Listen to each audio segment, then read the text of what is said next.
کی رات ہے،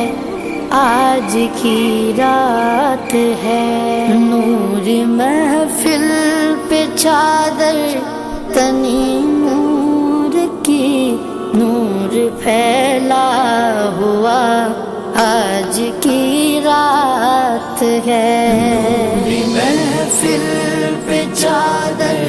تنی نور کی، نور پھیلا ہوا آج کی رات ہے۔ تبارک و تعالی بنی کلب کے جانور جتنے، جس کی شمار بھی نہ کیا جائے، اتنے کثرت سے جانور ہیں کہ ان جانوروں کے بالوں کے برابر اس رات میں جہنم سے اللہ تبارک و تعالی لوگوں کو آزاد فرماتا ہے۔ اسی لیے اس رات کو شب براءت یعنی نجات اور آزادی والی رات فرمایا گیا ہے۔ تو بعض لوگ رحمت اس وجہ سے بھی اعتراض کرتے ہیں کہ حدیث ضعیف ہے، تو اب ان سے چند سوال ہیں کہ جو اس حدیث کو ضعیف، حالانکہ یہ حدیث ضعیف کے مقابلے میں زیادہ معتبر اور قوی ہے، لیکن مان لیں کہ اگر یہ حدیث ضعیف بھی ہے تو یہاں پر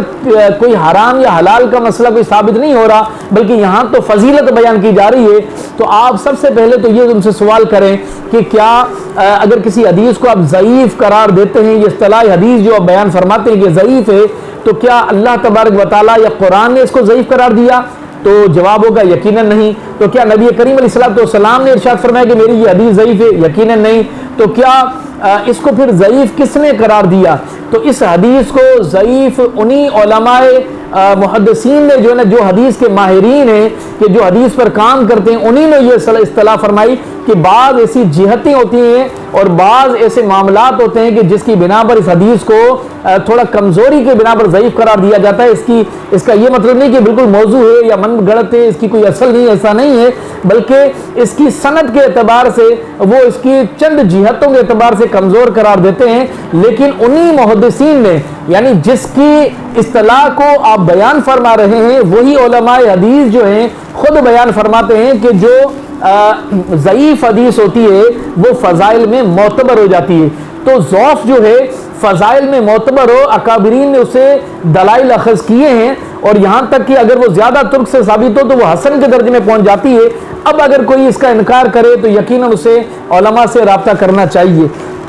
مان لیں کہ بفرض معاد، ویسے تو بہت ساری حدیثیں اس میں موجود ہیں، فرض کریں کہ اگر کوئی حدیث اس پہ موجود نہیں اور قرآن کریم یا دیگر آیت وغیرہ جو بیان کرتے ہیں اس کو اگر مطلب ہم فرض کریں کہ کوئی مطلب 15ویں شب کی حقیقت کسی میں موجود نہیں، لیکن آپ دیکھیں کہ اس رات میں بہت سارے ایسے لوگ بھی نماز کی طرف جو ہے نا وہ راغب ہوتے ہیں اور مسجدوں کا رخ کرتے ہیں کہ جو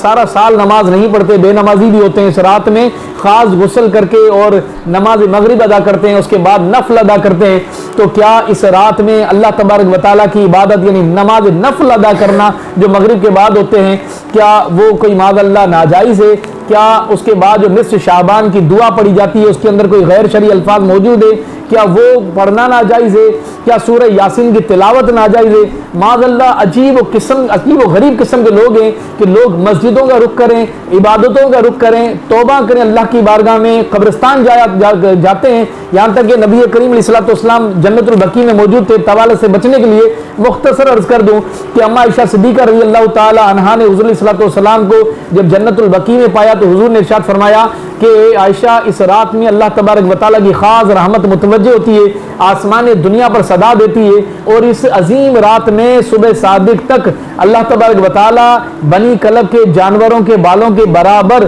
جہنم سے لوگوں کو آزاد فرماتا ہے۔ تو یہ حدیثیں موجود ہیں، تو کیا قبرستان جانا ناجائز ہے؟ حضور علیہ السلام نے فرمایا کہ یقیناً پہلے میں نے یہ منع کیا تھا کہ قبرستان نہ جایا کرو، اس کی وجہ یہ تھی کہ اس وقت میں یہودیوں کی قبریں تھیں، جب بدری صحابہ شہید ہوئے تو ان کی جب قبریں تھیں تو حضور علیہ السلام خود قبرستان جایا کرتے تھے، اور اس پر بے شمار حدیث موجود ہے، قبرستان جانے کے فضائل موجود ہیں، وہاں عبرت کا مقام ہوتا ہے اور خوف خدا حاصل ہوتا ہے۔ تو حضور علیہ السلام فرمایا کہ اب قبرستان جایا کرو، اور خود حضور کی سنت ہے، تو کیا اس شب میں حضور کی سنت پر عمل کرنا یہ ناجائز ہے؟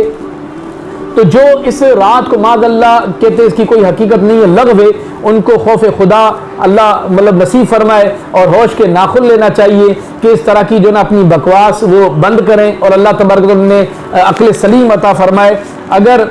اس کی رات میں جب رات انعام اور نزول رحمت ہوتی ہے نا، اس رات میں اللہ تعالیٰ یہ کم رحمت ہے، کم انعام ہے کہ اللہ تبارک و تعالیٰ اس رات میں بنی کلب کے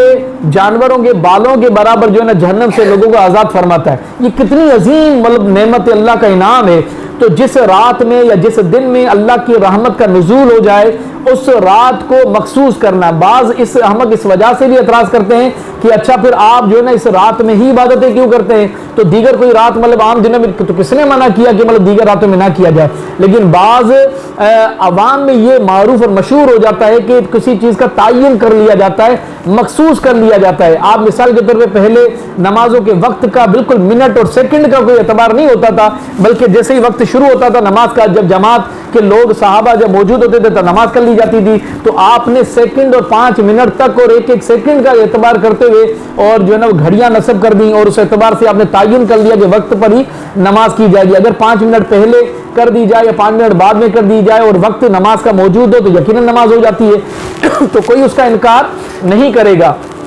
اب اگر کوئی مطلب دیگر جو ہے نا بہت سارے دنیا کے ہمارے امور ہوتے ہیں کہ جو وقت پر ہی کیے جاتے ہیں، اگر وقت سے قبل یا بعد میں کی جائے تب بھی کوئی مطلب ناجائز کام نہیں ہوتا۔ تو اگر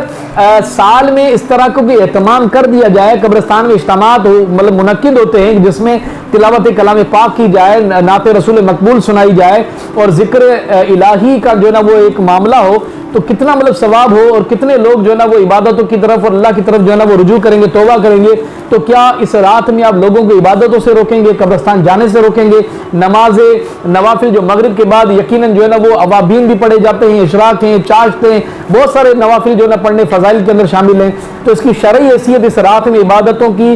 فرائض کے علاوہ جو نوافل یا رات جاگنا یا توبہ کرنا ایک خاص طریقہ جو مسلمانوں میں رائج ہے، اس کی شرعی حیثیت یہ ہے کہ یہ مستحب ہے اور مستحب کا کرنا ثواب نہ کرنا ثواب سے محرومی ہوتی ہے اور اس کا کوئی فرض یا لازم وغیرہ نہیں۔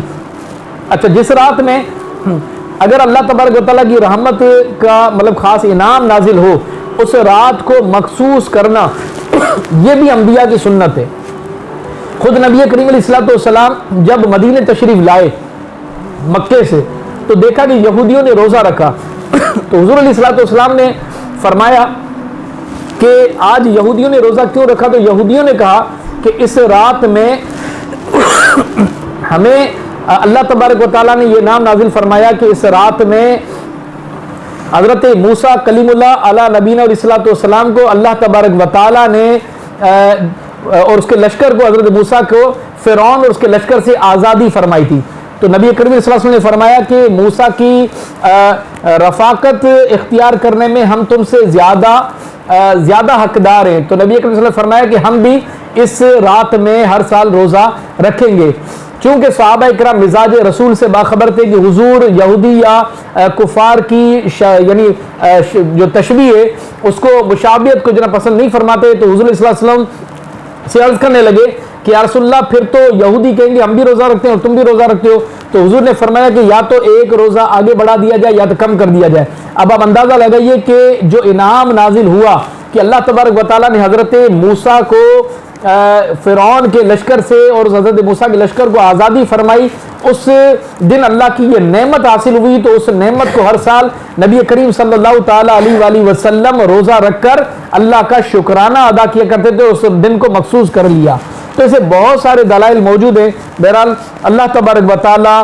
ان اعتراض کرنے والوں کو عقل سلیم عطا فرمائے اور ہمیں خوب اس رات میں عبادت کرتے رہنے کی توفیق عطا فرمائے۔ اس رات میں توبہ کی جائے اور نوافل پڑھے جائیں، یہاں تک کہ بزرگان دین فرماتے ہیں